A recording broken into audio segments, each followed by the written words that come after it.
आप देख रहे हैं हिंदी माइक। मैं हूं आपके साथ पल्लवी त्रिपाठी। नजर डालते हैं दिन भर की बड़ी खबरों पर।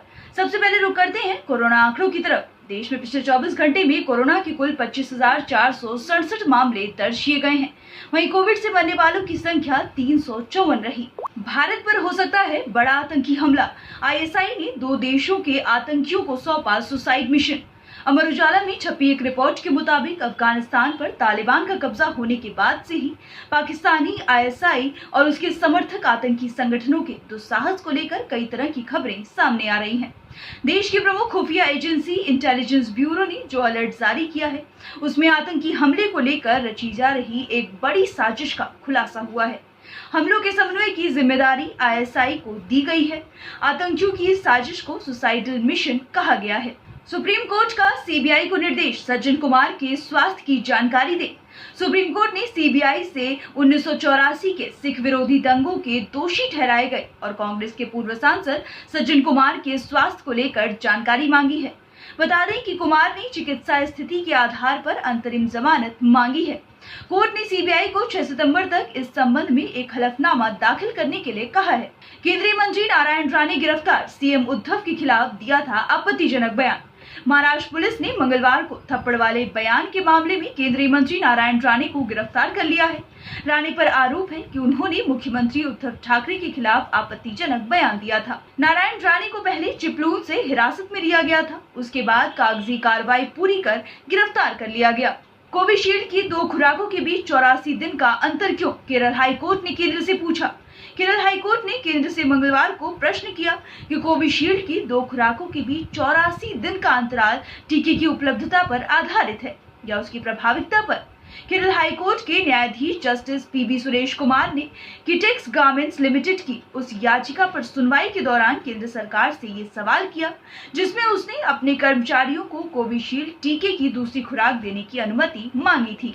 भाजपा सांसद प्रज्ञा ठाकुर का बयान, कहा पेट्रोल डीजल महंगा नहीं, ये सब कांग्रेसियों का प्रोपेगेंडा है। पेट्रोल डीजल की बढ़ी कीमतें आम लोगों को परेशान कर रही हैं। एमपी के कई जिलों में पेट्रोल 112 रुपए प्रति लीटर है, तो वहीं डीजल भी 100 रुपए के पार पहुंच गया है। लेकिन भोपाल की बीजेपी सांसद साध्वी प्रज्ञा सिंह ठाकुर को पेट्रोल डीजल महंगा नहीं लगता।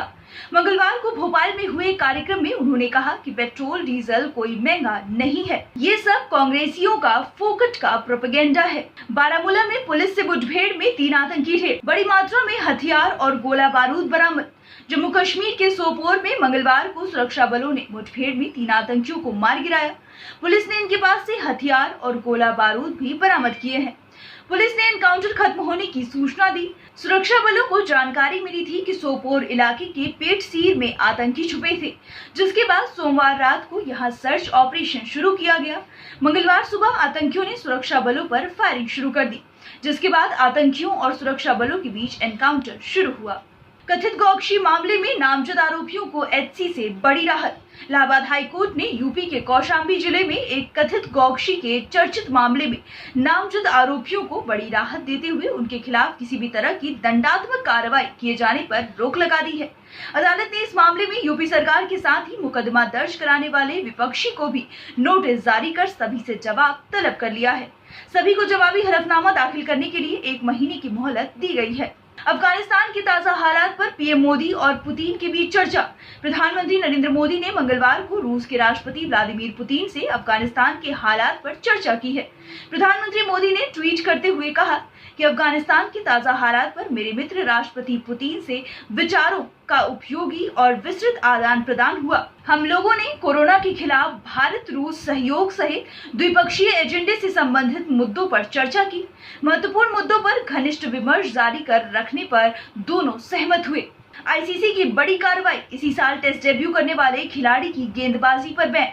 जिम्बाब्वे के ऑफ स्पिनर रॉय कैया पर अंतर्राष्ट्रीय क्रिकेट परिषद यानी आईसीसी ने गलत गेंदबाजी एक्शन के कारण कड़ी कार्रवाई की है। उन पर अंतर्राष्ट्रीय क्रिकेट में गेंदबाजी पर फौरन रोक लगा दी गई है। आईसीसी ने मंगलवार को इस बात की पुष्टि की। हालांकि कैया के लिए राहत की बात यह है कि वो जिम्बाब्वे के घरेलू क्रिकेट में गेंदबाजी कर सकेंगे। हालांकि इसके लिए उन्हें बोर्ड से अनुमति लेनी होगी। फिलहाल इतना ही। खबरों का सिलसिला यूं ही जारी रहेगा। देश और दुनिया की तमाम खबरों के लिए बने रहिए हमारे साथ और देखते रहिए हिंदी माइक। अगर आप हमारी वीडियो यूट्यूब पर देख रहे हैं तो चैनल को सब्सक्राइब करें और अगर फेसबुक पर देख रहे हैं तो पेज को लाइक करना ना भूलें।